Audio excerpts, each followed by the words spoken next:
long hours that I barely get to really have time for myself. Yeah. So I'll probably just enjoy my summer, spend time with some family. I want to go to the beach. I've never been to the beach out here. You want some more? Yes, please. So Final Form lemonade, immune support lemonade. We got vitamin C in this bad boy. thank you. So We never been to the beach? I'ma strip the wealth, even if I touch a meal. And do it through the pain, I don't need a pain. And life gon' get me down, but it won't break my will.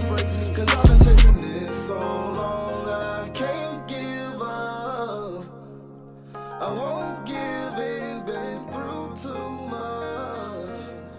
I done prayed for the money, I done prayed for the fame. I done prayed that I will make a sacrifice and play this game. I done prayed that my life would never be the same. I done prayed that I will make it bring glory to my name. action. Ladies and gentlemen, welcome to another episode of Uncle Strib. We have here the one, the only, the legend, Faith Marie Jones. What's up, everyone? With the Joker shirt. What's up? Yep. You've had a solo one before, right? Mm-hmm. Or That's no. right. It was with you and Paul. But I've never had a solo one. It's my first solo. All right, then, perfect. Then I know exactly where we're going to start. Let's start with your intro. Where'd you grow up, your background, this, that, and the third, what brought you to San Antonio, etc.? So I grew up in Houston, Texas, 3rd Ward area. I came to San Antonio for school. So I'm a criminology major right now. I'm almost done. I got 3 more classes to go, and then I'm going to graduate. And then after graduation, I'm going to go straight to the military afterwards. Now, what part of the military, do you know? I'm going to the Air Force. I want to be Special Forces, so military police. I'm going to do military police for like a good 4-year term. And after that, we'll see if I want to do another term after that. And so why military? Just because I looked up like a lot because I wanted to do the SAPD at first. Yeah. And then it wasn't great for me. I talked to a lot of my professors. They said that going to the police force right after college is not going to give you a lot of experience. They said you could get more experience in the military, more benefits in the military. And then once you get enough military experience, then you could go to the police force, and then that way you can automatically go from beat cop to a detective like that. Yeah, I figured you wouldn't have to do as much, like entry-level work. Mm-hmm. And so you are a crimi major, a crimi. Mm-hmm. That's just what I call it. What are some of your favorite classes you've taken? Some of my favorites so far was the crime scene investigation class that I've taken. It was really great. Just all the pictures are very gory, so of course you gotta be able to handle that. But that one was my favorite one. I had a great professor, Mr. Booker. He was like my intro to criminal justice class teacher. I had him for that, and then I also like corrections. Corrections was pretty cool because you get to learn about the inside of the actual prison. They don't really teach a lot about prison, if I'm being honest. Like, they just say that it's scary, but they don't break down the fundamentals of how a prison system actually works. So I really did like that one. But so far, it was just my crime scene investigation class, because that's what I wanted to be. I want to be a crime scene investigator. Right. So once I do special forces, then I want to do special forces officer. That way I can be a crime scene investigator. I gotcha. And what's maybe one of your least favorite classes? Or maybe one that's like really tough? My least favorite was the judicials one. I'm not gonna lie, that was really hard for me. It's just, you're basically learning about the court system and the laws in the court system. That one was really hard for me because you have to remember every law. My memory is not that great. So that one was a little hard. I did have to study for like more for that class than any other class I've ever did. But I mean, I got through it. I passed it, so it was not too bad. It's just I got bored. Yeah, and then to backtrack a little bit, why the criminal justice? Like, was there something from your childhood? Did you kind of just stumble into it? Where's that come from? Mostly just from high school is when I first got interested into it. Of course, like, I watched a lot of crime scene shows and a lot of stuff like that, but I also wanted to, when I was in high school, I took forensic science, and that's what really piqued my interest in it, because in high school I really didn't know what I wanted to be. Right. It's so hard because they're like, oh, you need to figure out what you're going to do for college and stuff like that. And at first I was doing like film and photography, but that's not really what I wanted to do. So when I took forensics, it piqued my passions like amazing. So like I found it interesting, and then I started studying more, and then I started studying profiling. So that's what also piqued my interest in the criminal justice system, is because I wanted to be a profiler once I'm like crime scene investigation. Right. So my goal is to work my way up from the military to the FBI to be a profiler, and after that I want to see if I can work my way up to being a director of some sort. Dang. Yeah. That's lit. It's funny, yeah, you say like watching like the crime shows. I remember, cause I've told you this before, but I don't know if I've said on the pod, but my I guess emphasis, or whatever you call it in high school, all of my electives were, I was in the criminal justice program at my high school, cause I used to watch CSI Miami.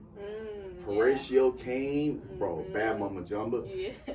And so there was the forensics that I've always found science on every level interesting. I almost got a minor in psychology on accident, because I love how the brain works. Yeah. I did a lot of biology and chemistry. I love how the body works and how chemicals react with the body, or just chemicals in nature react, etc., etc. And so I did criminal justice, and I loved it. I ended up in physics just because I kind of fell into that senior year, but I loved the just that whole world of trying to, for me, it's all about solving a puzzle. I think that's why I'm really into science on all levels, because I just love the mystery of trying to solve a puzzle, trying to figure out how diseases work, how to prevent disease, how to cure or treat disease, etc., etc. So I assume you have that same curiosity with like trying to solve something. Yeah, so during forensics in high school, what I loved was that we get to create our own crime scene. Like we would draw out our crime scene and everything like that. And then what piqued my interest was you learn about glass breaking, different types of glass breaking and how it shatters. And you have to figure out how to put the glass together like a puzzle. And that's what really like sparked my interest a lot. Because I was like, oh my God, like first off, I used to do puzzles as a kid. So obviously it was like pretty cool. So when putting actual glass together just to figure out where the bullet hit in the glass, that was like so cool to me. Like I loved it. Yeah. So yeah.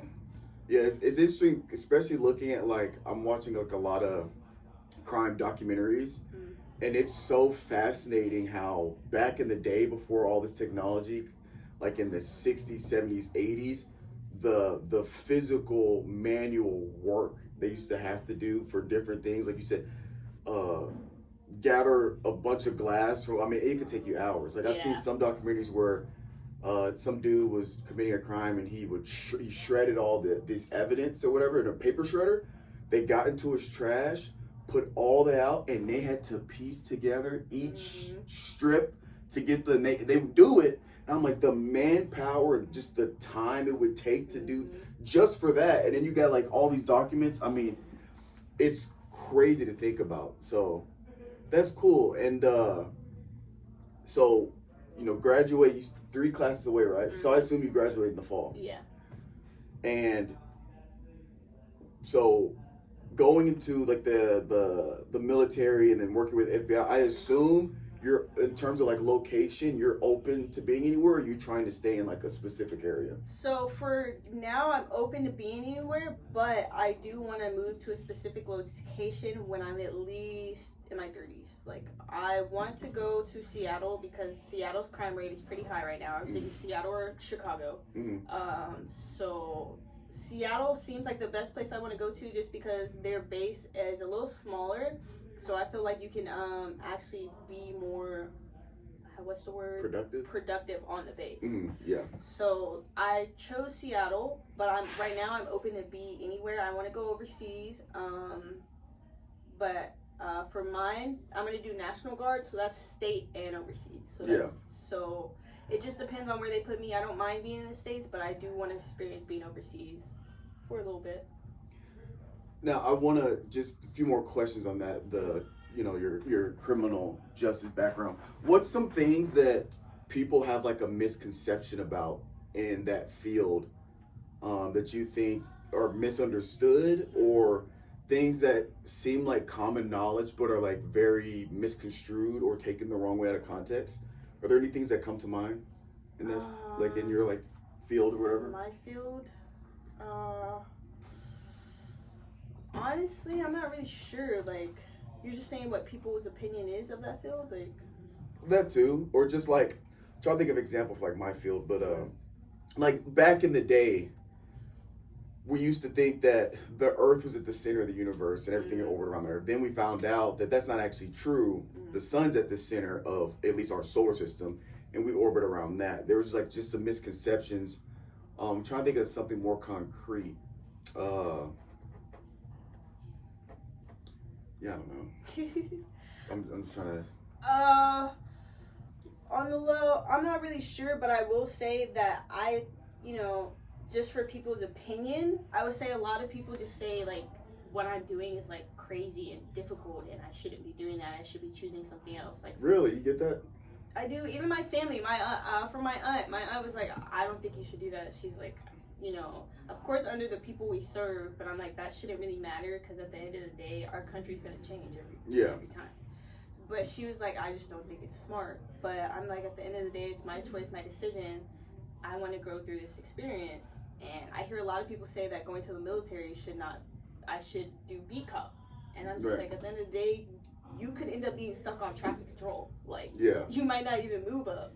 So I think that I'm making the best decision. I also think it's just based on your potential. Like, if you seriously doubt yourself, you're not going to go anywhere. Yeah. So, a lot of people just tell me I shouldn't do the things that I should be doing, but I don't listen to them.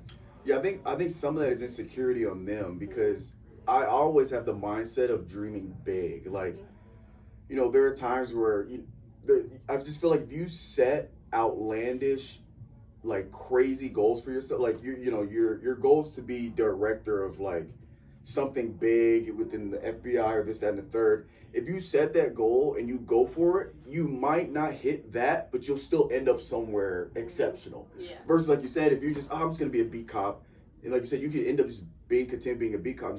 Again, there's nothing wrong with being a B cop. Yeah. But some people have that drive to like keep elevating. And I think people that say, oh, you shouldn't do this, you're doing too much, stretch yourself too thin, it's like, I feel like you're in a different headspace if you're seeing more of like where I could be. And I think it's better to kind of strive for like something that seems unattainable and still end up reaching somewhere like crazy, in a crazy good position than to be, oh yeah, I'm just gonna do this for the rest of my life, I'll be fine, this, that, and the third, when you want to do more. And I also feel like from your perspective, again, no shot on beat cops, but there's only so much you can do. Like if you get stuck in traffic control, there's only so much you can do there. If you become a director of the FBI or whatever it is, there's so much impact you can have in terms of helping people, this, that, and the third. How much of it do you think is your fascination or interest with solving puzzles as well as helping people? I hate to do this to you, but if you had to pick which one was more of a motivator, is it the solving the puzzle or is it the I really want to help people? If you had to choose. If I had to choose, truthfully, I want to help people. Like, I really want to set a difference for not only myself or for other people, but just for the country. Like, at the end of the day, when you become a director of something, it's not about you and everyone else around you, about the whole country at that point. You have so many lives in your hand. And it's all about helping people. Now, I would say putting that puzzle together is the start of helping people. Right. But at the end of the day, your main focus should be figuring out what can you do to help. So the main motivator is helping people. It's just the puzzle solving is a bonus because you enjoy the Yeah, I feel that. One of my big aspirations is being in academia is I want to change the landscape of our public school curriculum. Like across the country, like we should be teaching how to do taxes and finance, like financial literacy. Like my high school offered it and I ended up taking it and learned a lot. And I also took it in college, but I didn't have to. It wasn't mandatory. I think it should be a part of our curriculum to have a full year in high school, so 2 semesters, where you go over budgeting, you go over investing and the risk of investing, You go over how the stock market, how the economy works, how retirement works, taxes, etc., and just change the whole landscape of, we need to be learning things that are applicable to real life, as well as your history is important. You got to learn from history.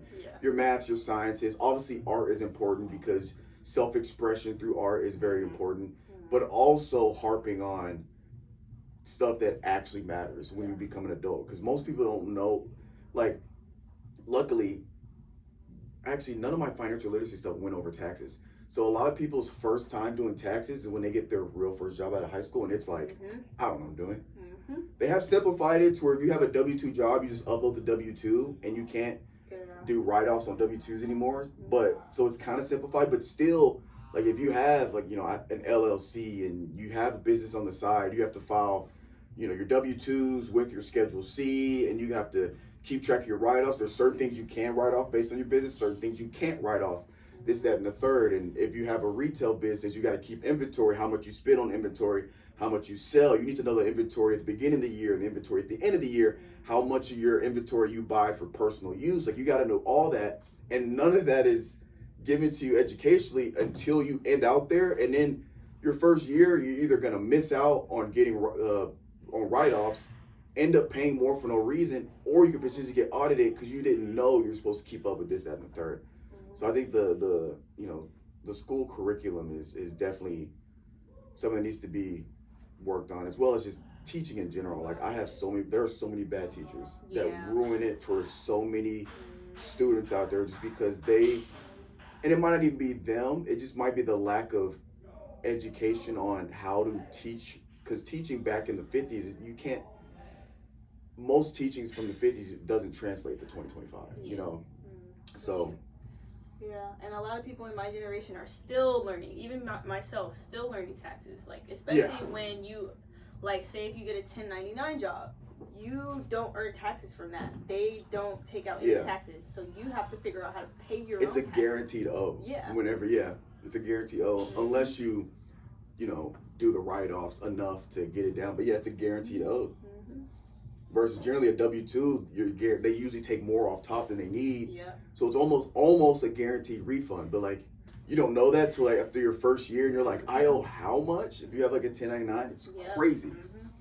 So I would say they definitely need to teach more about taxes, because, like, it's just, even then, like, it doesn't help for the parents either, because the parents be like, well, I can do your taxes for you. And it's like, well, how is your child going to learn it? So, they definitely need to teach more about taxes, for sure. Oh yeah, it's crazy. Yeah. It's crazy. What else is going on with Miss Jones in 2025? How's your year been going so far? It's been going great. I've been on my final form, subs. I've been working out, going to the gym lately, trying to get buff a little bit. So what I've been doing so far is going to the gym like 2-3 times a week, depending on my work schedule and stuff like that. So I've been just trying to get back into shape, working on my eating habit. I don't count my calories, though. That's the one thing I really need to learn how to do, is count my calories, because I know you got to get a scale, write down all that stuff. So I'm going to learn how to do that eventually, but honestly, just working. I'm moving soon, so because I'm finna enlist, I'm going to move close to the Air Force Base. Because I'm not going to live on base just yet until I'm going to do a 6-month lease. Until I deploy, then I'm going to start living on base. And you're going to move close to the base out here? Yeah. So. Which one, Lackland or Randolph? Lackland. Okay. Yeah. I heard Lackland really, is a really good base. I don't really hear a lot about Randolph, but I hear more about Lackland than Randolph. So, really? Yeah. So I'm definitely going to go to Lackland for sure. I'm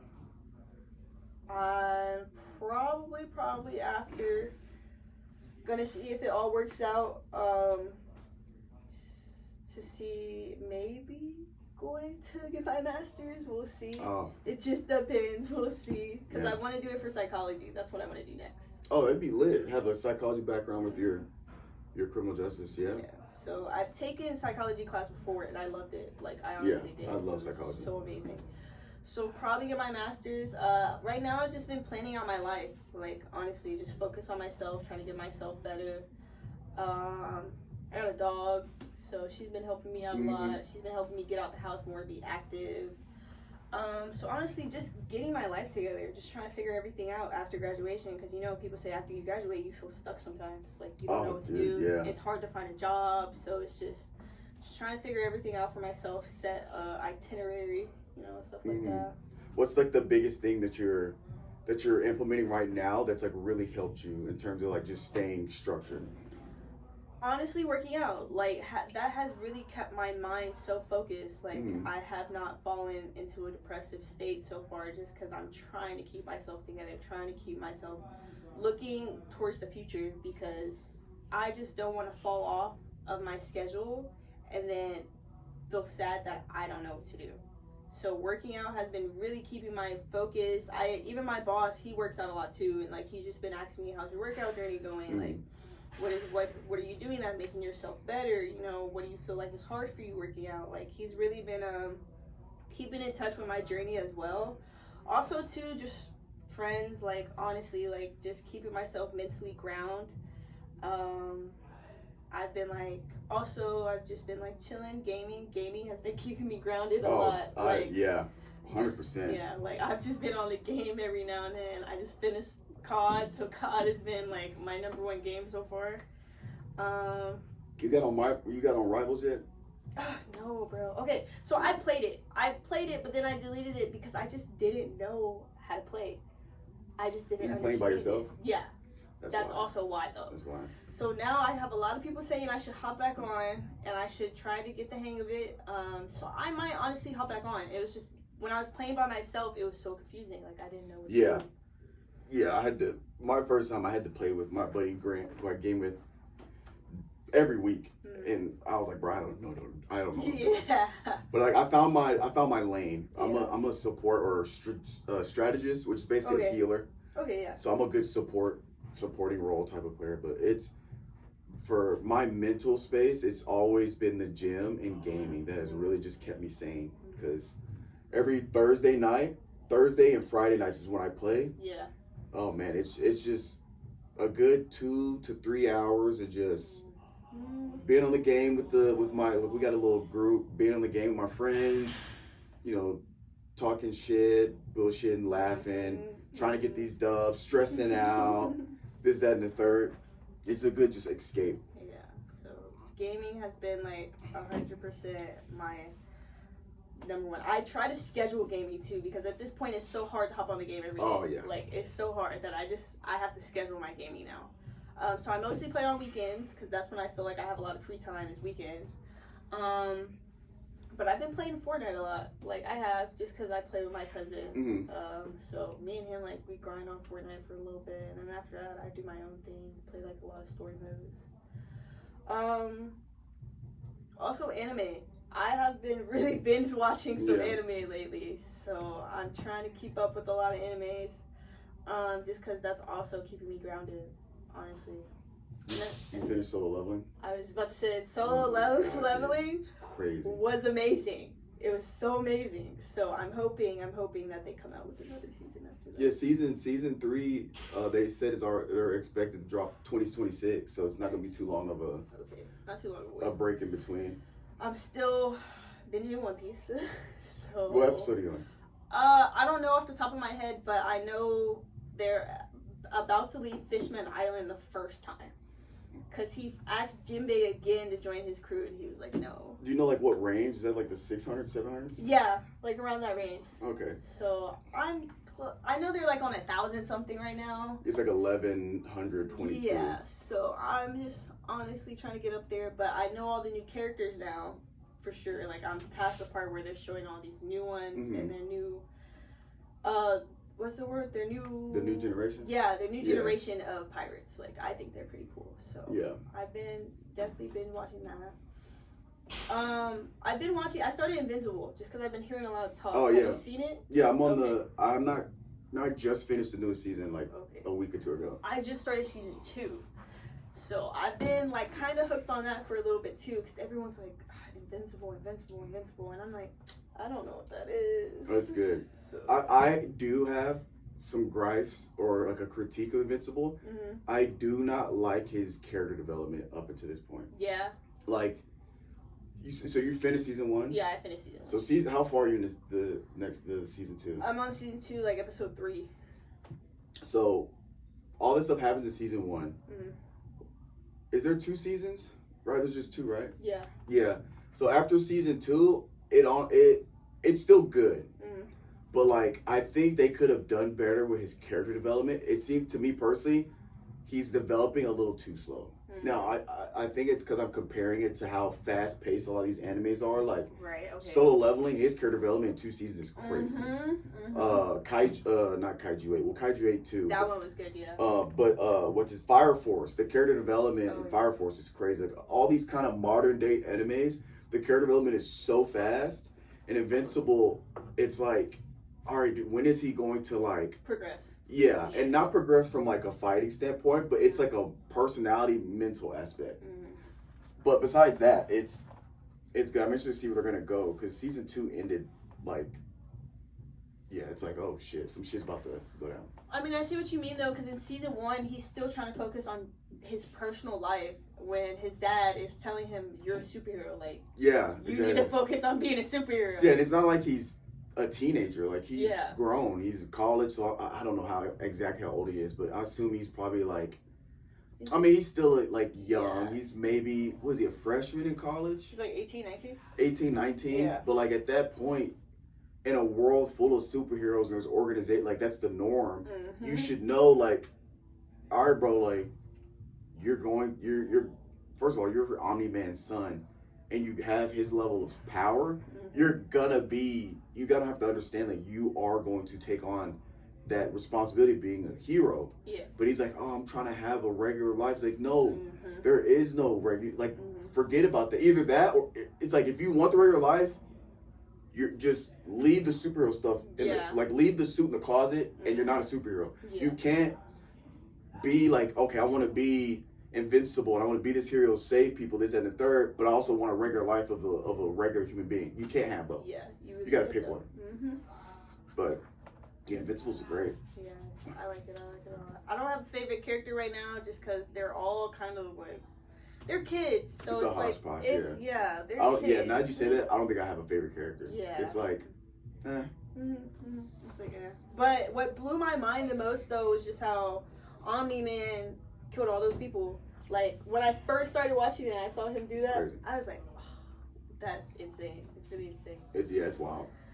But honestly, I don't have a favorite character, but it's alright. It's pretty cool. It's not too bad. Have you seen Doomsday? Like the cast for Doomsday, Marvel? Oh, you're talking about like the 30 people that have Yeah. Freaking everyone in there. Yeah, I saw that. I saw like they had all the chairs, and I was like, goodness gracious. Yeah. But my thing with Marvel, the Doomsday, one, I know the film has just started production, right? Mm-hmm. So they just started filming. And in my head, I'm trying to figure out what movies. I haven't seen the new Captain America, which I've seen mixed reviews. I've seen people that say they don't like it, but then again, the people I know that don't like it aren't big fans of Marvels to begin with. Right. Because it's the second highest rated Captain America. And I believe it's done pretty well box office. So people are going to see it. I got to see what the rate. Rotten Tomatoes rated it, I think, 89. So it's a pretty decent. Which I don't like Rotten Tomatoes to use as a metric to begin with because they rate a lot of my favorite movies very low. And it's like a panel of 6 people that rate it, and it's supposed to be like this rating for like the general population, which I don't like. But I don't understand how they're going to have this crazy Avengers movie when they haven't like set up a framework for what's to transpire. Like we know, like the first Avengers, you had the Hulk movie, you had the Iron Man movie, like you had obviously Captain America was introduced, like, and then you also had the cameos, but you had these like set movies, individual movies to tie into the Avengers. Yeah. I don't see what movies that have been put out that's supposed to like tie into this whole. Again, I don't know if. I assume if it's just now being filmed, it probably won't come out for another 3 years. So maybe there's movies slated to come out between then. I know Thunderbolts for sure. Yeah. Is supposed to be dropping. Yeah. So. Fantastic Four. Okay. Yeah. So yeah. I'm trying to figure out how all of that's supposed to. Well, I guess the Deadpool Wolverine, but then again, that's not even really like a movie. Yeah, it's not like how that previous structure was set up. So Yeah. I'm curious to see how that's gonna go. Honestly, me too. I want to see the new Captain America movie just because I really like the Red Hulk. Like, I just don't know. I'm just gonna debate. I hope his intro is good. Like, Yeah. I hope they introduce him really well. But and then the Venom movie, the third one, I didn't like it. Really, I loved it. I liked how they introduced all the different symbiotes or whatever they're called. I liked that, but I just didn't like the way it ended. Like, it just sucked. Like, he was gone. Like, it upsetted me. I liked it, and I think the reason why I liked it a lot more than I thought I would is because the second one was so bad. That's true, though. The second one was so bad. I was expecting this one to be terrible, and I actually enjoyed it more than I was expecting. Yeah, but I wish they had done more. I do wish there was more groundwork on, like, you had like all these other symbiotes and you knew nothing about. Literally. I wish they had like went into. I get it's hard doing one movie and it's like the last of the trilogy, and so it's hard to like try to have character development with these random symbiotes that are just now being introduced in the third movie when it's the last one. So I get that, but it felt like they're different colors. They obviously move different. They obviously have these different powers. So it's like, I want to know, like. I like the fire one. The fire one was dope. Yeah, I want to know like the dynamics of these other symbiotes and stuff like that. And then but I do think the main villain in there that never actually came out, Noel, he has a lot of potential as a potential villain for like future Avenger movies because him in the comics, he's like universe conquering level power. Like he's up there with like a Thanos almost. But he's like, him himself is like immortal, which Thanos isn't. He's just a Titan. But I'm curious to see if they're going to bring him back or they're just going to keep him in that dimension, essentially. But. Yeah. Well, I hope Marvel steps their game up because they've been losing me a lot lately. So I'm hoping they step their game up. Yeah, I'm trying to watch apparently the new Daredevil series is like fantastic. So really, I've heard nothing but positive things about it because it's not. One thing I like about like your Daredevils and your Punisher type movies is that you don't have to put a lot of production in it. It's like more like there's not like flying around. There's not like these crazy monsters and aliens coming in. It's a dude fighting crime on the streets. He's fighting the mafia. Like it's almost realistic to an extent where like there could be a person out there that's trying to take down the Italian mafia or trying to take down this kingpin and quote unquote fighting crime. It's kind of like your Batman movies. I feel like people like Batman movies because they almost seem a little more realistic because there could be a guy that has crazy money and that could potentially fight crime, versus some dude that has a suit that runs on infinite energy with a reacting core or whatever, or a guy that turns green and has impossible strength. Like, they say, okay. Yeah. But yeah, Daredevil, it's just hands, bro. But I want to see like 30 minutes of the first episode of the new one. But any new hobbies going on? I'm about to pick up coloring. Coloring, okay. I bought a kid's like Marvel coloring book. I'm about to just color. Nice, honestly. In my free time. I started doing puzzles again. Yeah. It's not bad. I've been doing puzzles. I started painting. I painted something not too long ago with my girlfriend, so that was cool. It was like you paint something for like 10 minutes, you pass along, they paint something, whatever. So I painted. I've been getting into painting a lot recently. But a hobby that I want to start boxing. Okay, why boxing? Honestly, I just need something to let my aggression out. Okay. Like, to be honest, like I just want to, because the gym can only let my aggression out sometime. It's not the same as like punching a bag or like So I just want to let my frustration out, and I really want to do boxing. People have been telling me like do Muay Thai or whatever, like Muay Thai, that's what it is. I'm like, I don't know about that one because you got to kick and all that stuff. I just want to punch something. So I want to really start getting into boxing. One of my friends said if our schedules line up, we could go take a boxing class together. I've also, me and my girlfriend talked about going to a gun range together and taking a class. Oh yeah, gun range is fun. Yeah, because like we're old enough to start understanding how guns work, and people these days are always crazy anyway. Yeah. So I definitely do want to go to the gun range before I head off to the military. At least already know how to work a gun. Yeah, So, that seems like a good idea. So new hobbies not started yet, but I'm definitely trying to get forward to that. But painting's been great for me. Puzzling has been taking a lot of de-stressor away from me because I've been stressed a lot lately. Mm-hmm. So that's pretty much it. I might start getting back into collecting shoes. We'll see. All right, I haven't bought a pair. That stuff is expensive. I know. I haven't bought a pair in a whole year. Yeah. It's been I haven't bought anything this year yet. For me, my last shoe was a Christmas gift, so that's the last one I had. On the gun thing, yeah, I think it's important. I think if you are mentally able and physically able, mentally in the right mind, I think every person that is eligible should get one training on gun safety, gun storage, and get training on how to shoot. Learn about different calibers, because pistols don't have safeties. Yeah. Like some people don't know, like your rifles have safeties and things like that.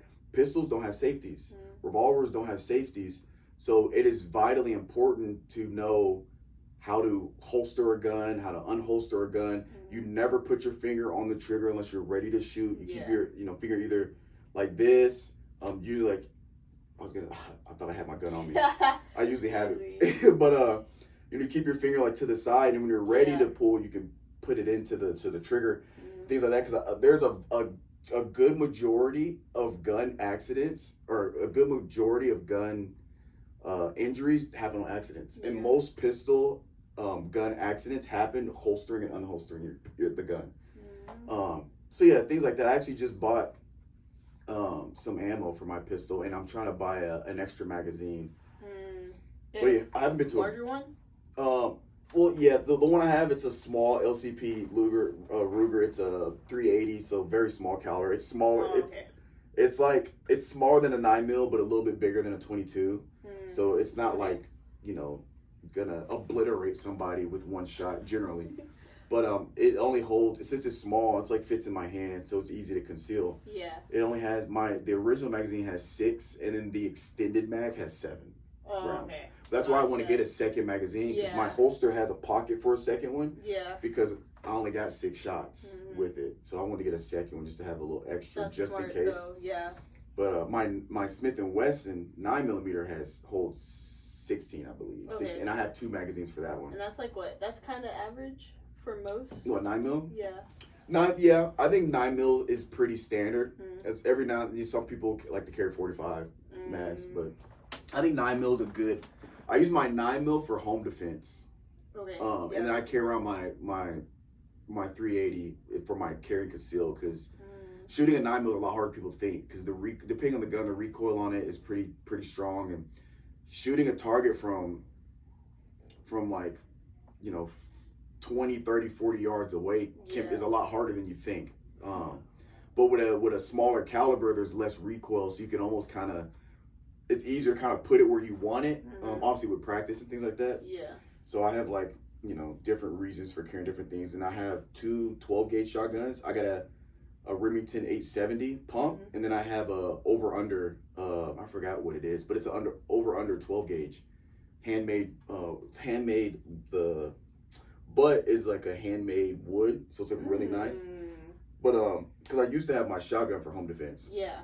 I tell people, if you're, especially for people that aren't really into guns but want a home defense gun, shotgun. You don't really need to be good at aiming. Right. You just need to be able to point it in a general direction, especially in your house. If somebody breaks in, you don't have to be a good aim with a shotgun. And it shoots 4 or 6? So technically, I think it holds 3. Okay. If you load it, it holds 4. 1 in the chamber, then you can load 3. But it's not legal. But you can take the spring out and it holds more, because there's a spring thing in there. But I don't suggest that, because that's not technically legal. But I have a belt that holds 20. Yeah. So I can just take it out. I used to keep. I use not anymore. I keep it in the safe. But I used to keep it under my bed. just in case. But now, since I got a pistol, it's a lot easier. You know, I can either have it in the mattress, Right. or and it's just easier to just grab and it's loaded versus, you know, having to get under, get a shotgun. I gotta do all that. That's true though. But yeah, and then most of the time, you know, with a gun, most of the time, I would hope most of the time, just having it, and you know, if you pull it up, because when somebody enters your home, there are things you can't just start spraying unless they're like, as soon as they walk in, they start attacking you different. But you have to give them an opportunity to leave legally, right? So generally, if somebody comes in breaking in, maybe they're trying to steal, maybe they'll know your home, maybe it's not like them trying to be violent. Right. Just even if it's not loaded, they don't know that. Just having it generally will deter them to leave my house, yada yada yada. Yeah. They'll leave, but you know, you have to give them opportunities. Like, hey, leave my place right now, or I will shoot. If they refuse to leave, then you know what transpires after that. It is what it is. Yeah, it is what it is. But if they turn to leave, you know, shooting somebody in the back is like a big no-no. Because if they're turning to leave, then you gotta, you know, it'll be a whole case where you gotta prove, oh, he was turning around, but he was going to grab a knife. So, you know, there's like, again, that's why I believe it's important if you're going to get a gun to get the right training, because at the time, Tennessee didn't have open carry like they do now. And I have my carry permit. So if you want to conceal, well, still in Tennessee, if you want to conceal, you still have to have a permit to conceal. But you can open carry without a permit, and you can keep a gun in your car because they consider a car an extension of your property, extension of your house, but you can legally have guns in the house. And so, but when you get the permit training, there's 2 exams. There's a written test where you take a class, you go over the laws. Every bullet you fire, you are responsible for. So if we're in a public setting and somebody comes in and they're attacking me and they have a knife and I think my life's in danger and I shoot and I miss, wherever that bullet goes, I'm responsible for that bullet. So there's things you have to kind of take into consideration like that. So you learn these laws of what you can and can't do. Obviously, it varies state to state. With both, there's things you can and can't do, things you have to be aware of. Like in some states, when you have a shotgun for home defense, you have to have bird shot as your first shell, and then I believe first 2 is bird shot, and you have the third one is buckshot. Again, it varies state to state, and then some places you got to give them like more than 1 chance to leave. You have to tell them leave, and then you give them a second chance. Like there's just different steps, but you learn all that in that course. And you have to pass the exam with I think an 80 or higher. Then they take you to a range. You have to actually be able to shoot a target. So you can pass the written part. If you go to the range and you don't hit your target, they won't pass you. You won't get your carry permit. You have to actually be able to hit. And it's not crazy. You start off, I believe, at like 10 feet, then you move to 20 feet, then you move 30 feet. And I forget what score you have to get in totality. But you have to actually be able to shoot. Not only shoot the gun, you have to show gun safety, shoot the gun, load the gun, unload the gun, holster the gun, this, that, and the third, and then be able to hit a target. So I think that education with gun safety and gun usage is vitally important if you're going to carry and conceal a gun. I just think it's important for. That's true. And the class is what, like an hour, 2 hours? No, it's a little longer than that.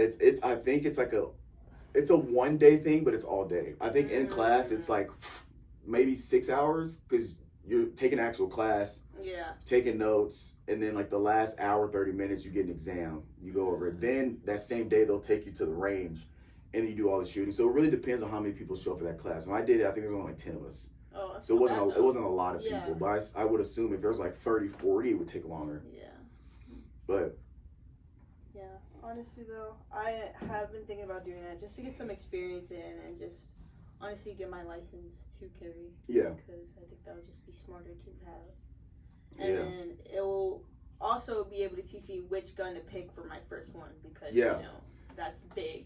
Yeah, because it's funny you say that because when I was carrying my Smith & Wesson, I was like, this is not realistic. It's because it's thick. It's a big ass gun. So like realistically buying a holster for it and putting it in like on my hip, I was like, you can clearly see the gun right here. So I was like, okay, I need a smaller gun.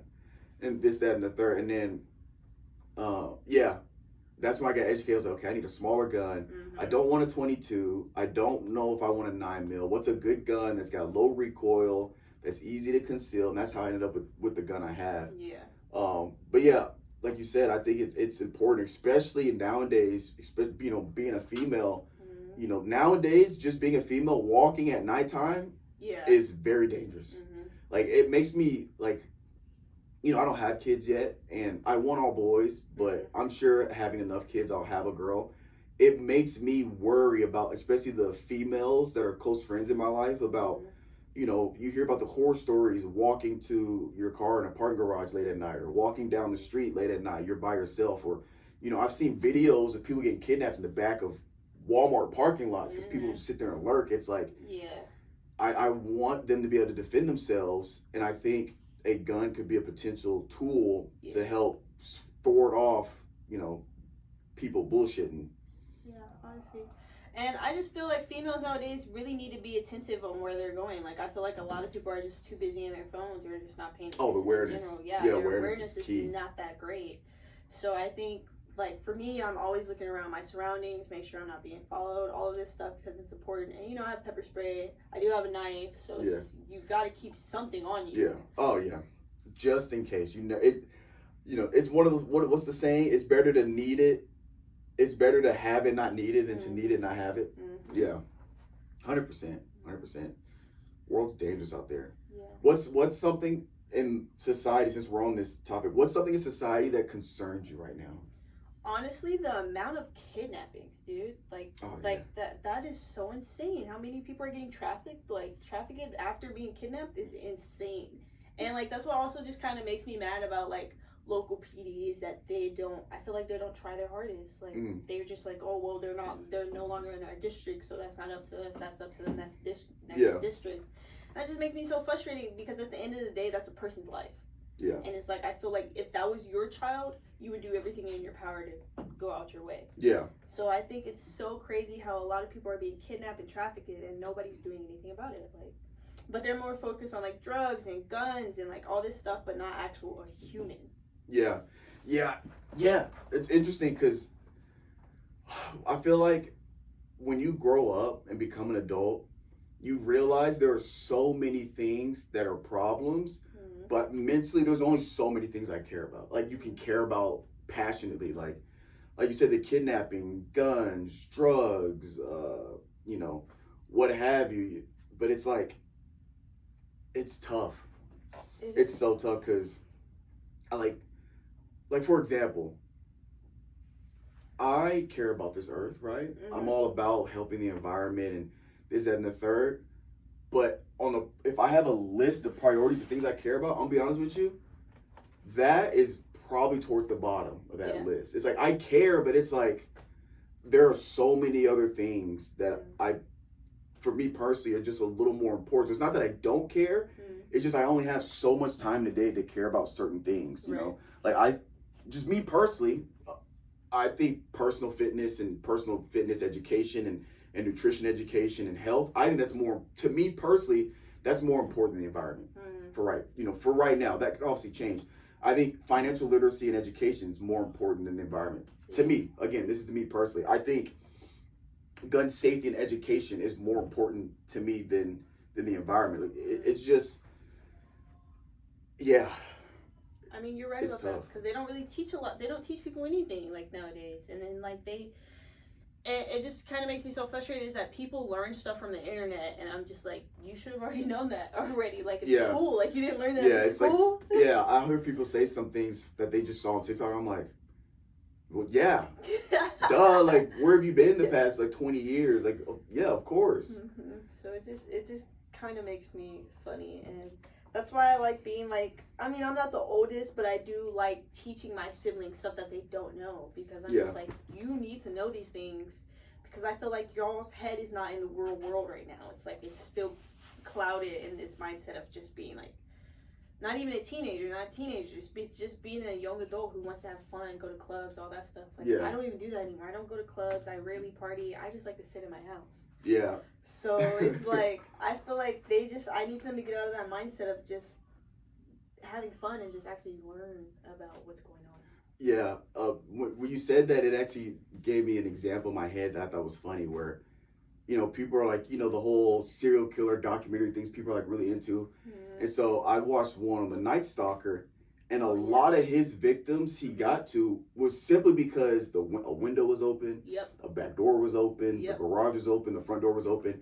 And then you'll have people like, oh my God, like windows. Now, then people are like, oh my God, we should lock our doors and windows when we go to sleep. It's like, you should already be doing that. It shouldn't take. Now, again, I'm not trying to, downplay anybody that was a victim of a B&E or anything like that. Right. But as of right now, because again, back then, this was also happening in communities where it was so safe, you didn't need to lock your doors at night. So I understand it was different. But I'm talking about in 2025, if you're an adult living on your own, if you're an adult to any aspect, even I'll be honest, even if you're 16, 17, 18, you should know when you go to bed, you should lock all your doors, all your windows. It shouldn't take you watching a documentary about how a guy killed, 20, 30 people to be like, oh, maybe I should start locking my doors.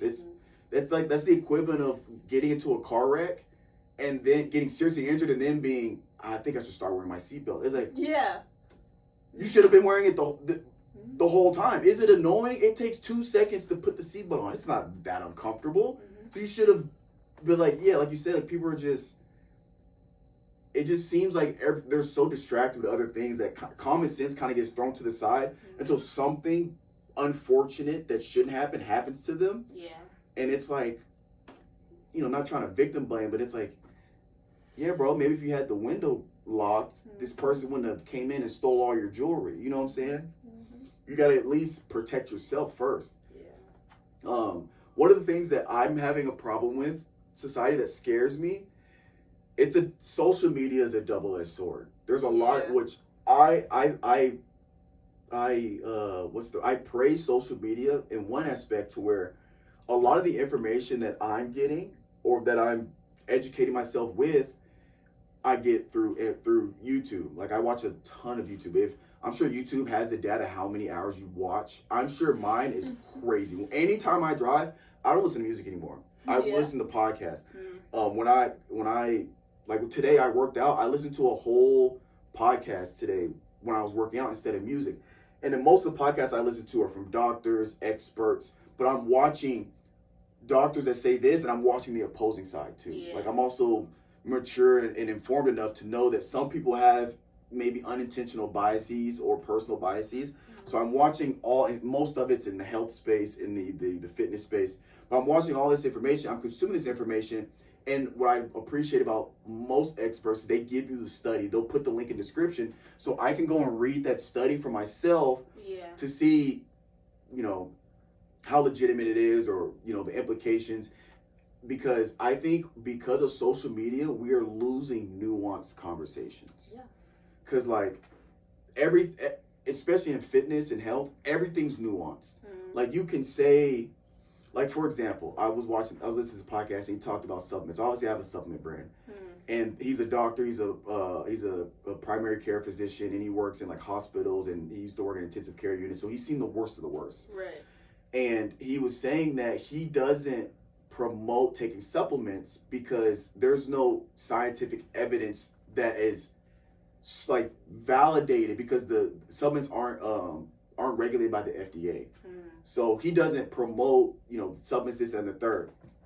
And so as somebody that has a supplement brand, but I'm listening to what he's saying because his name's Dr. Mike. I forget his last name, but people will know if you just look up Dr. Mike Boxer. He also boxes. But I appreciate because his primary objective is to get on. So he's on social media, YouTube, and he also calls out the medical field himself.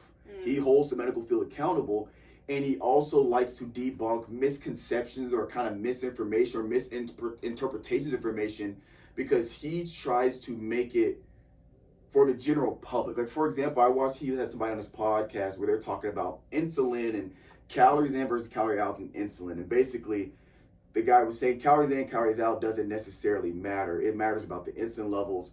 And Dr. Mike was saying, yes, you're right, but to the general public, you kind of have to simplify things to where at the end of the day, you want to have less calorie. You want to burn more calories than you intake to lose weight to get a healthier life. Now, what you eat also matters, but if you get too complicated, people start to lose interest, things like that. And I appreciate that he has very nuanced things because he was talking about supplements. And he was like, well, if somebody says they take supplements, I don't discourage them from taking supplements. Right. But he was saying the problem with supplements is people will take that, run with it, and think that they can skip diet and exercising by taking the fat burner, like these different miracle supplements that help you burn fat and shed fat and this and the third, and they won't work out in exercise. Yeah. And so when I'm listening to him, I'm like, I 100% agree with him. You can take all supplements in the world. If you don't diet and exercise with it, you're wasting money. It's not going to do anything. But it's all about that nuanced conversation, because you see guys on Instagram that have the ads where, are you struggling to lose fat? Well, I have, fat burner 6,000. You take this 2 times a day, one breakfast, one at night, and you're going to lose weight. It's like, well, let's calm down. Yeah.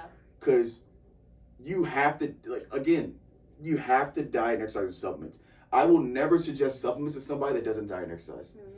If you don't diet and exercise, don't bother taking supplements. Yeah. Start with diet, start with exercise. Once you stick to it, okay, now we can look at maybe taking creatine or something that can kind of assist. Again, it's a supplement. It's supplemental. It's assisting you in what you're trying to do, but it doesn't do anything unless you diet and exercise.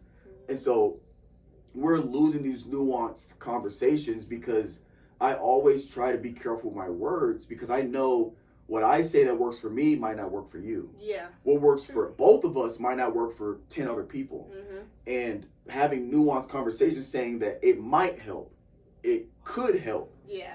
Probably. I never say it always. I rarely say always. I rarely say 100%. I rarely say definitely. I generally will say probably, maybe, could. Yeah. Because there are some people that, like, for example, I take protein powder, and I do my macros always. So I diet, I exercise, I diet. I'm on a macros thing. I got it all put out. But I take protein powder, creatine, multivitamin. I take a kind of like a pre-workout, but it's got electrolytes in it. And then I take a joint support because I have patellar tendonitis. So I take joint support, and then I also take stuff for my hair. So, wow, I literally just forgot where I was going with that. Well, basically, you were saying that you taking all of this stuff may work for you, but not work for me. Yes. Dude, it has been a long day. I am sorry, people. It's been a long, semester. But, so that works for me. But I'm not going to sit here and say, if you take these things that I take, you'll look like me. Absolutely not. Because there are some people that might not react. Their bodies might not react to creatine like it does for me. Right. Especially when you don't drink enough water.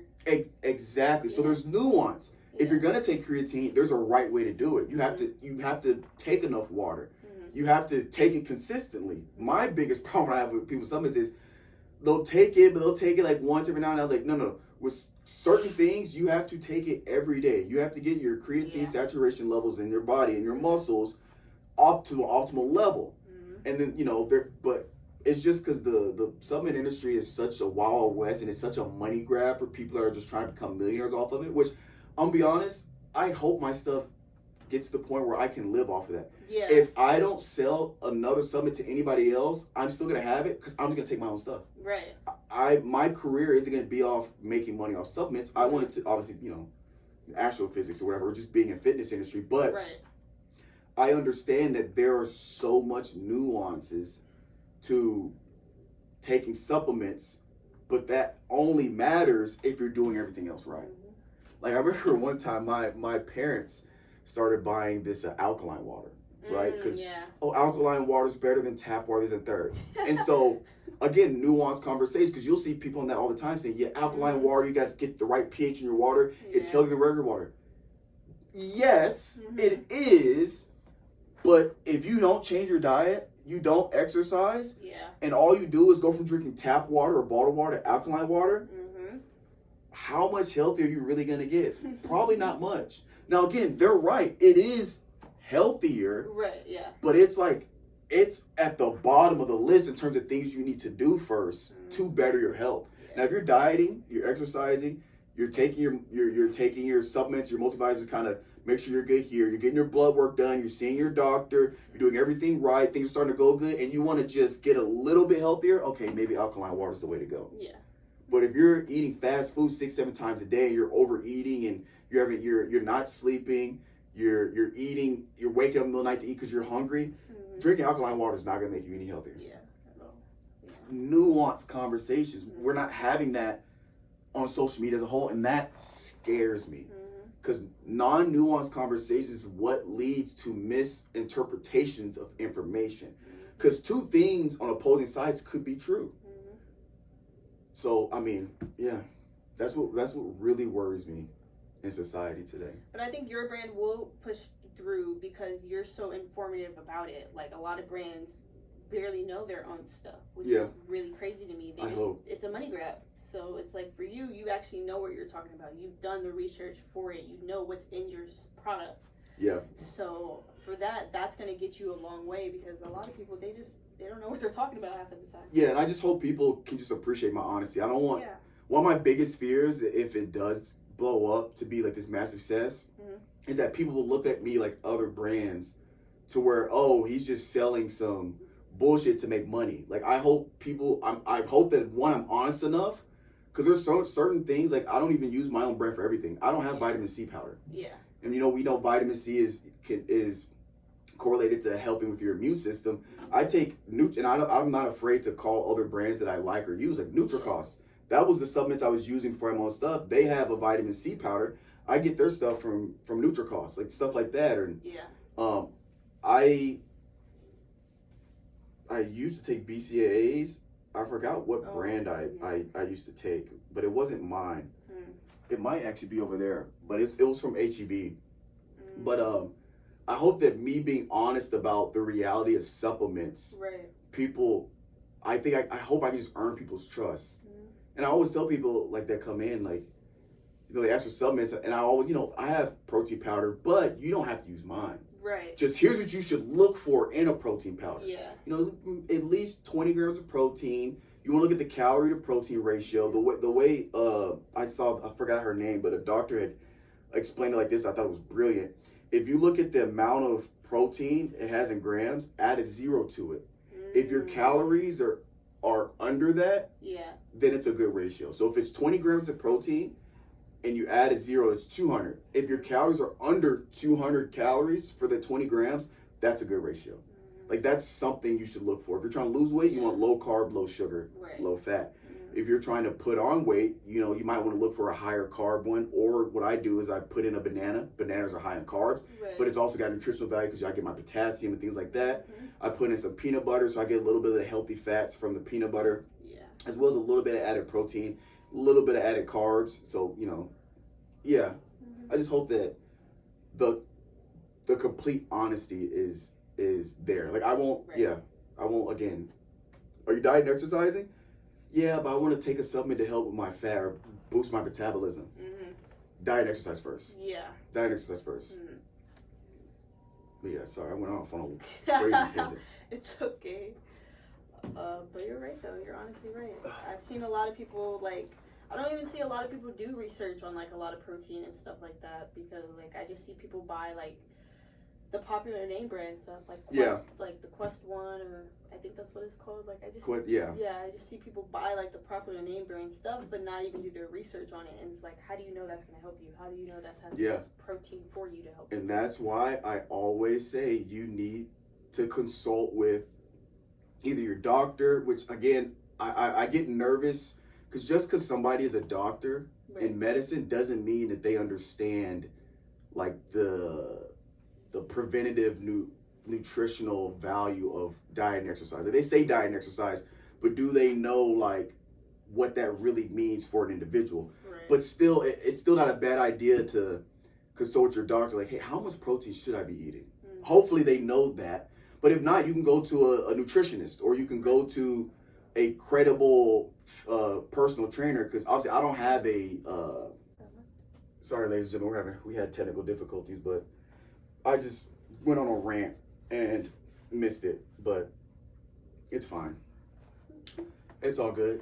It's been a long semester. Any plans for the summer? Dude, I don't even know. My birthday's coming up in June, so I might go out to. My girlfriend wants to take me to a winery. Are you 21? Yeah. I'm about to be 22.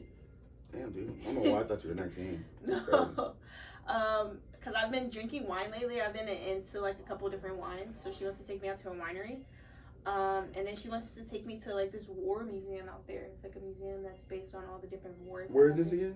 Fredericksburg. Okay. Yeah, so I think that would be pretty cool. Maybe go back home. I love going back home. Like, I went back home for spring break. I enjoyed it. So I'll probably go back home for the summer, honestly, relax, kick back for a little bit. Yeah, I might take some time off of work, like start working less too, because like I also noticed work has been a little stressful. Like, I've just been working long hours that I barely get to really have time for myself. Yeah. So I'll probably just enjoy my summer, spend time with some family. I want to go to the beach. I've never been to the beach out here now. Yes, please. So Final Form lemonade, immune support lemonade. We got vitamin C in this bad boy. thank you. So We never been to the beach? not in Corpus. Like, I've been to the beach in Galveston. You know how Galveston is, but have you been to the beach in Galveston? No. The only beach I've been to out here is South Padre Island. See, I've never been there. I liked it. Honestly, I'm not a beach guy. I don't like sand. Sand rubs me the wrong way. I think it's because I'm like triggered with sand because I did long jump in high school.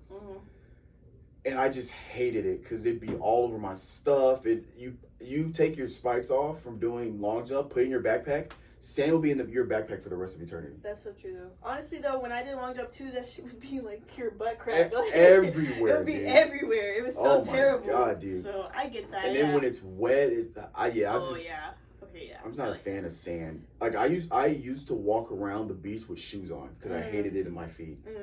I mean, I still do that. Like Air Forces. Oh, okay. I put on like beach shoes, you know. I'd be in Air Force and socks.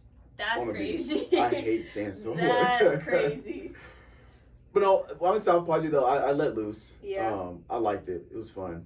But when you go to beaches, like are you just one of the like kind of just lay on the beach and chill, or do you like get in the water? I like just to chill. I'm not really a fan of seaweed. I'm allergic to seaweed, so like I don't. Oh really? I don't be in the water a lot, honestly. Oh, so you just get your summer coat going? Yeah, I just like to be outside on the beach, enjoy that nice breeze. You know, but other than that, I don't really go in the water. Yeah, I went in the water South Padre, but there's this show on Disney Plus for National Geographic section called Something Bit Me. Bro, it's so crazy. So it's stories about people that obviously got bit by something. One of them, she didn't even get bit, but she got trampled by a moose. Right. That actually irked me because she didn't get bit, but it doesn't matter. But they're all survivors. So these people are telling their story. Right. They got reenactments in it. The reenactments are like funny because they're kind of low budget, but some of them are crazy. Like this one dude was, I think he was in Florida, and basically his friends were in the water swimming, and then one of them shouts out "Gator," but they were racing, so he thought he was doing that to like pass them because people will do that sometimes to get you to stop, and then they'll just pass you. But he said it for real. He turned around, and it was 3 of them. Oh wow! And so the gator was going towards his friends, so he started splashing to get the gator to come to him. Yeah. The gator comes to him, and he's like, dude, he's a phenomenal storyteller. Yeah. So he's like, he sees the gator coming, and so he kind of like lays out like this to get ready for the gator. Oh, wow. And so the gator comes up, and he wraps around it, and he holds it. Yeah. Just so he has like control, so because it's the mouth that you got to worry about. Yeah. So he has control of the gator, and he's like wrestling with it. So the gator goes in the water, and he starts to death roll. So as he's death rolling, he loses his grip. So he like lets go, and he kicks off, and he looks. The gator leaves into like this dark, murky water. Right. And so he thinks he's good. He sees it comes back, and he tries to turn to get out the way, and it catches his arm. And the crazy part is, it starts like shaking, doing all this. Yeah. And so he like looked up and could see the light from the water. And he said for a second he accepted dying because at least his friends made it. And as he's at because the alligator just has him trying to drown him. And then something in his head goes, you know what? My friends are watching. I'm gonna at least go out with a fight. Right. So what he does is, he's like, he's trying to rip his arm off. So he starts hitting the gator to get it to barrel roll. It starts to death roll. It starts to death roll. Yeah. It goes that way, and he pulls the opposite direction, and he could feel his arm crush and start to tear. And he said his adrenaline was so high he didn't feel any pain. Right. So it does that. He gets up and starts swimming, but he realizes something still. He looks, and the alligator's like barely hanging on to his arm. It's like half ripped off, but it's still hanging on by like the nerve or whatever. That's crazy. And so the gator pulls him back in again, and so he makes a death roll one more time, and he fully rips his arm off, and he gets it back up to the surface. Yeah. And he ends up getting out the water and survives and gets to the like hospital or whatever. And it was funny because at the end of the like little documentary, and they have like two people, like two different stories going on. And it was, what hit me was crazy because, you know, people will ask him, like, when did you know, some people lose a limb and they can't believe it or whatever. Yeah. He's like, people ask him, when did you accept that you lost your arm? And he said, I accepted the moment the alligator bit it. And I was like, damn. Dang, that's crazy. Bro, and they're all wild. Like, some people get attacked by bears, and like, oh they show God. actual pictures. So one dude got like half his face cut off, and then he had one chick got her half her face cut off, and she got scalped by a polar bear. Dang. So after the attack, she had to hold her scalp on her head so it wouldn't bleed out. Like, they're crazy. God. They're crazy. That is crazy. But yeah, I don't fuck with water. Okay. After watching that, it kind of triggers you because these sharks and all this stuff. You know, oh, like, who do you get bit by a shark? I'm like, you know, I don't even want to risk it because the more you're in the water, the more likelihood you are to get attacked. But that's true. Yeah. you know, I still try to enjoy beaches. Yeah. I get out in there, but honestly, if there's a bunch of people in the water, I feel a little safer because the shark has options. True. If there's a shark, it has options. Mm-hmm. If there's only a few of us, I'm cool. I'll wait till y'all come back. Yeah. If there's like a few, but that's true. I remember when I was on the beach as a kid, someone actually caught a shark. It was a baby shark, and for a baby shark, it still had a bunch of teeth. Like, it literally had so much teeth. I was like so shocked. And I pet it, like, you know, it's all like, feels like sandpaper or whatever. Oh, really? Like, yeah. Because he was like, you would have pet it? Because it was like about to die. So I was like, yeah. Felt like sandpaper, but at the same time, I'm like, the teeth is like crazy. Like, for a baby. So yeah, I don't know. I don't really like being in the water anyway, just because I'm allergic to seaweed. But even then, like, yeah, I won't risk it. Yeah, I like the show. They have a lot of experts on like different animals, and a lot of the shark attacks that happen in shallow water are from adolescent sharks. See, that's crazy. So a lot of them are younger sharks that don't really know what they're doing, or they're like exploring because they're curious. Because a lot of the adult sharks, they stay in deep waters, but it's the young ones that will come up to shallow waters out of curiosity and stuff. But yeah, any other summer plans besides the beach and drinking wine and? Honestly, no. Just getting my body right. Truthfully, just trying to stay in shape. Studying for my ASVAB so I can take it. Yeah. So really, that's pretty much it. I'm not really. It's not gonna be a fun summer. No hot girl summer. No hot girl summer. It's just gonna be focusing on studying, trying to pass this ASVAB because I took my practice science one.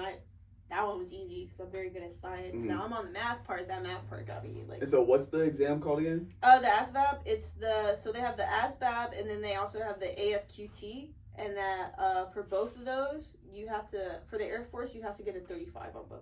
Out of what? 40? Yeah.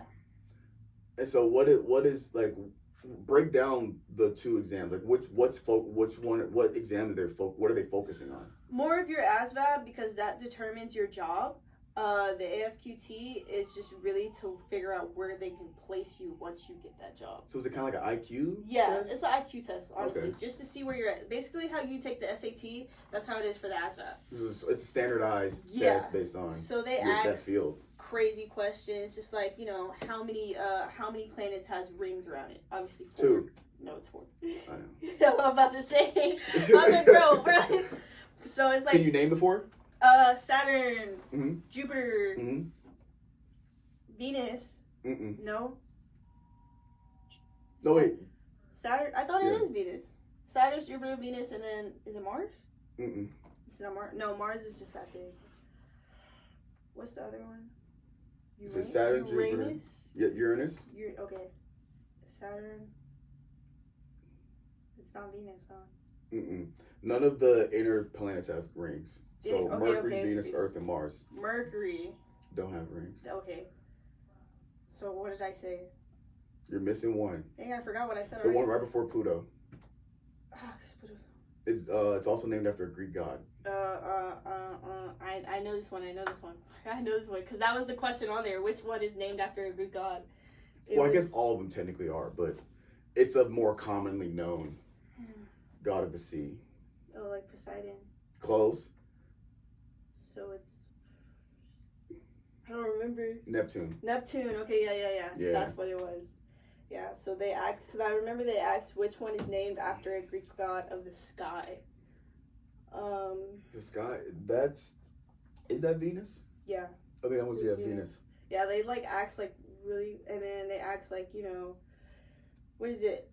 Atoms have what, like positive charge, negative charge, neutral charge, like stuff like that. They ask you all those questions. That part I got right. Like I passed that part, which is great. The math part, dude, I couldn't. Is it like all different levels of math? Yeah. So you have fractions, obviously. You have Pythagorean theorem. You have multiplying fractions. What else do they have on there? Geometry, of course. Geometry, I can do. Algebra was my biggest struggle. So I struggle so hard with math.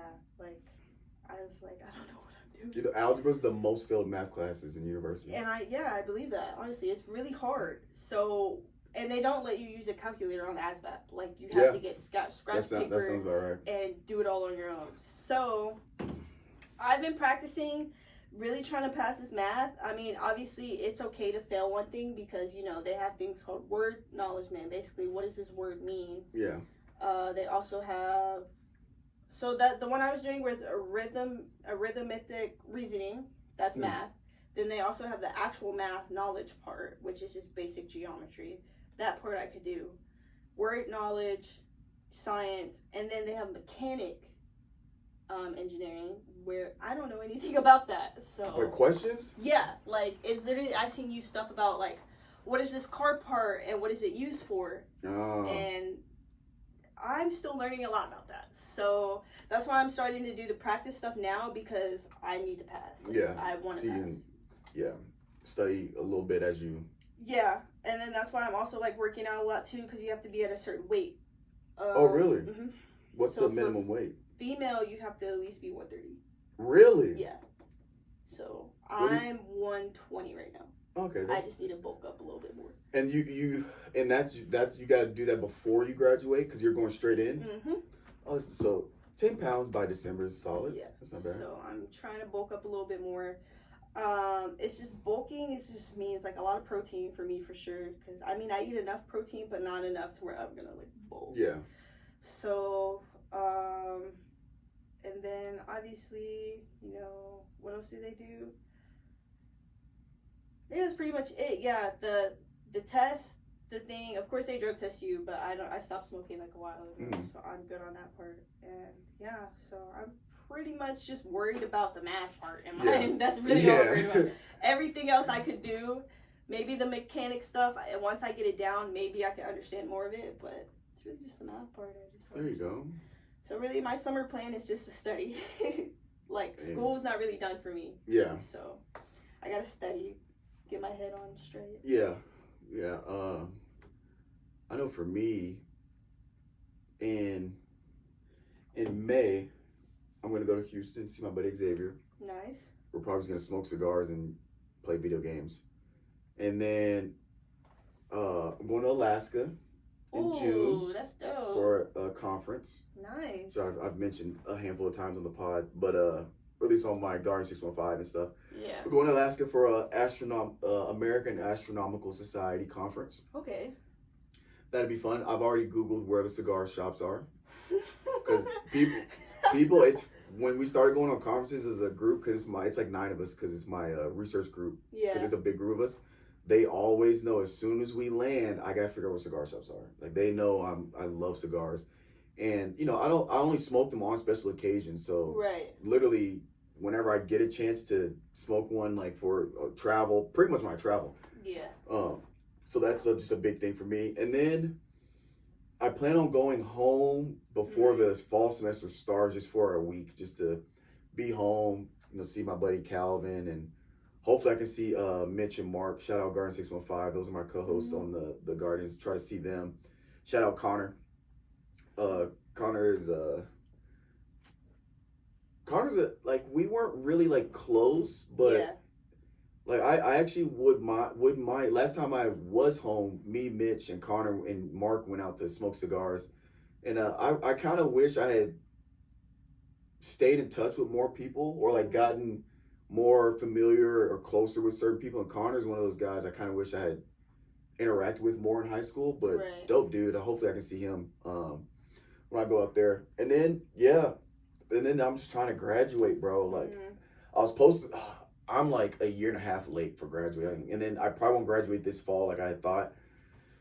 So because it's just the politics of graduating for like this program is kind of intense, and you gotta get a paper published. But you need to get a paper published. Yeah, and I'm just trying to get this paper finished to get it submitted and published. Yeah. So then I can defend my thesis. But that's just becoming very cumbersome, especially dealing with, data. It's not like I'm in a lab where I can do these experiments. A lot of it is just me gathering data on databases, and that takes forever. Especially I'm doing something that's not really done before in terms of compiling data. So a lot of it's just manual labor, at least manual in terms of doing it by hand online, putting in an Excel sheet and running codes to look for correlations. But just trying to graduate, and then, just trying to do more podcasts. Try to do more podcasts. So that's pretty much all I had for this summer. But 2 things. I do this at the end of every pod. I want you to give me a piece of advice that resonates with you right now, or something that you would give to somebody watching. Honestly, just for me, like the main advice that I have been giving to myself lately, I'm not sure what I can give to others, but like what I have been giving to myself lately is to really mentally stay on track. I know that's so hard to do because there's a lot going on in this world, but at the end of the day, this world, like, you're the only person who can conquer a lot. Like, nobody can help you out with anything at this point. Like, nobody is gonna really stay by you unless for sure you know that you can handle yourself. So I've been basically telling myself is to stay strong, mentally stay on track, and then honestly just focus on your health. Like, your mental health is important, your health is important. Without any of that, like, you're just not really gonna get anywhere in life. Like, that's just, I'm gonna be honest. I tell people to dream big for a reason, because at the end of the day, there's so much more than just being stuck at a place. Like, I always feel like that I'm stuck until I honestly think about going to the military, until I think about actually doing what I want to do. And I get so happy, I get so excited, because at the end of the day, I'm working towards my goal. So I just say, keep your head on straight, your mental focus on your goal at the end of the day. Like, focus on, like, for you, your supplement brand, focus on building that brand. Make sure, you're getting all of your, what's the word? I don't know, all of your advice out there, just because people really need it. People, like, really need help with a lot of things. So that's just for me personally. But for what I would say to give to others, just be happy. Like, honestly, like, just be happy. I've been, like, so stressed out by a lot of things, and then I realized there's no point of being stressed. Like, there's honestly no point. So just be happy, stay happy. At the end of the day, you're going to get out of the job that you're working. You're going to find a new one. You're going to be able to do what you want to do, whether it's a business, whether it's coaching, whether it's fitness. You're going to get there at the end of the day. So just be happy. Like, I've been so happy this year. I've been feeling so content this year. And it's just great that if you do have someone by your side, just keep that person there, Like, I think that's so important. My family, my girlfriend, like, they are my support system. So I would say, try to find you a support system too, like, because you're not alone. Sometimes it's okay to be alone, but you still need people by your side. So the support one you actually took mine. I was gonna say, like, piggybacking off the support system is, like, people that you have in your inner circle that are there for you. Just keep in touch. Like, Yeah. you know, I have a close friend that from high school, we were inseparable. Shout out Kent Katzman. But, you know, we've kind of grown apart just because, you know, he moved to a different state. I moved to a different state. He's got a family and kids now. You know, I got stuff going on. You kind of grow apart. Yeah. And so just try to, I mean, it's hard, you know, it's hard. People get busy.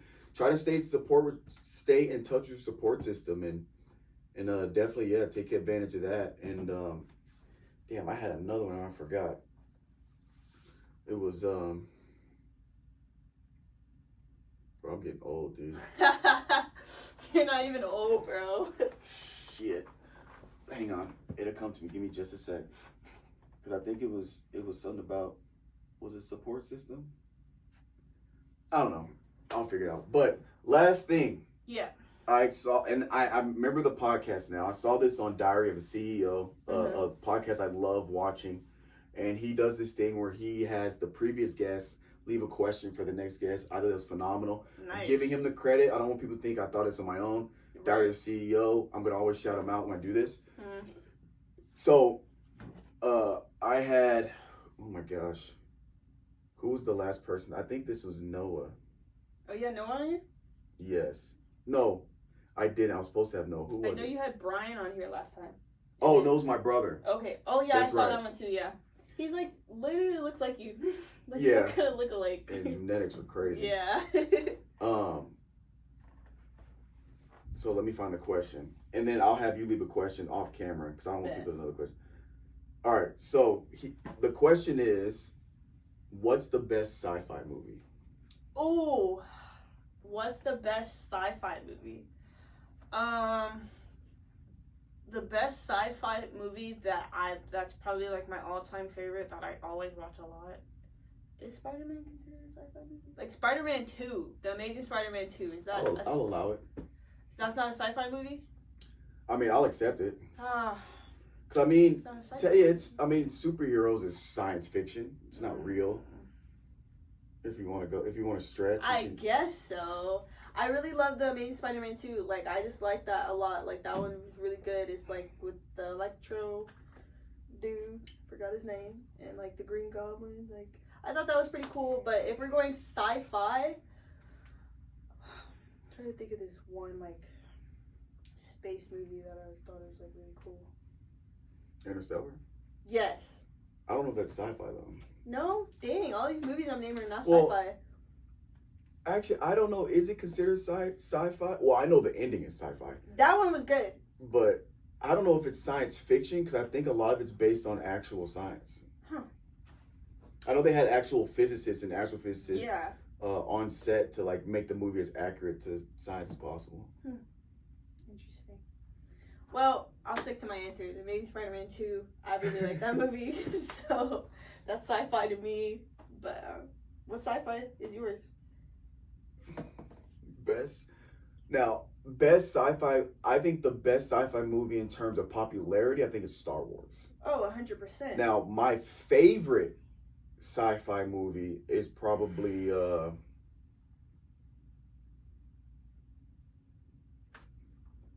wait, let me see if this is sci-fi before I say it. Because it might be a stretch.